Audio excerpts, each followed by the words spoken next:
ఈ వీడియో చూసిన ప్రతి ఒక్కరూ హరే కృష్ణ అని కామెంట్ చేయండి. హిందువులలో చాలామంది శ్రీకృష్ణుడిని భక్తితో పూజిస్తారనే సంగతి తెలిసిందే. విష్ణువు యొక్క 8వ అవతారం శ్రీకృష్ణుడు కాగా, కృష్ణుడిని పూజించడం వలన ఎన్నో బెనిఫిట్స్ అయితే పొందవచ్చు.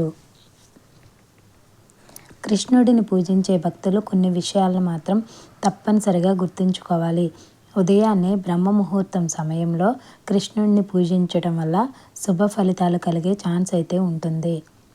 గంగాజలంతో స్నానం చేసి అరచేతిలో నీళ్లు పెట్టుకుని శ్రీకృష్ణుని మంత్రాన్ని జపించడం వల్ల శ్రీకృష్ణుడి ఆశీర్వాదం మనపై ఉంటుందని చెప్పవచ్చు. తులసి ఆకులతో శ్రీకృష్ణుడిని పూజించడం ద్వారా ఎన్నో ప్రయోజనాలను పొందవచ్చు. కృష్ణుడిని అలంకరించి కృష్ణుడి ముందు అద్దం పట్టుకోవడం ద్వారా కూడా మంచి జరుగుతుందని చాలామంది భావిస్తారు. శ్రీకృష్ణునికి హారతి ఇవ్వడం ద్వారా ఆనందం, శ్రేయస్సుతో పాటు సంపదను పొందే అవకాశాలు అయితే ఉంటాయి. పసుపు రంగు దుస్తులు ధరించి శ్రీకృష్ణుడిని పూజించడం వల్ల మంచి ఫలితాలను పొందవచ్చు. శ్రీకృష్ణుడిని పూజించే భక్తులు ఈ విషయాలను తప్పనిసరిగా గుర్తుంచుకోవాలి. కృష్ణుడిని పూజించడం ద్వారా మనస్సు సైతం ప్రశాంతంగా ఉంటుందని చాలామంది భక్తులు భావిస్తారు.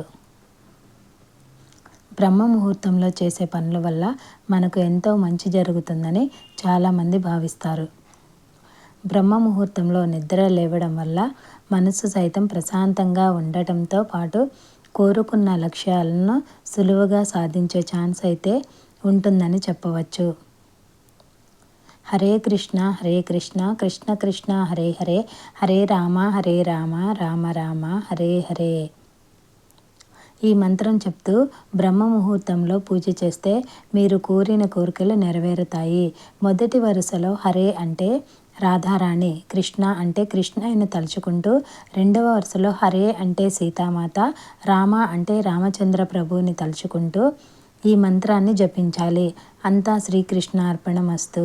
ఈ వీడియో కనుక మీకు నచ్చినట్లయితే please like, share, subscribe my channel. Thank you.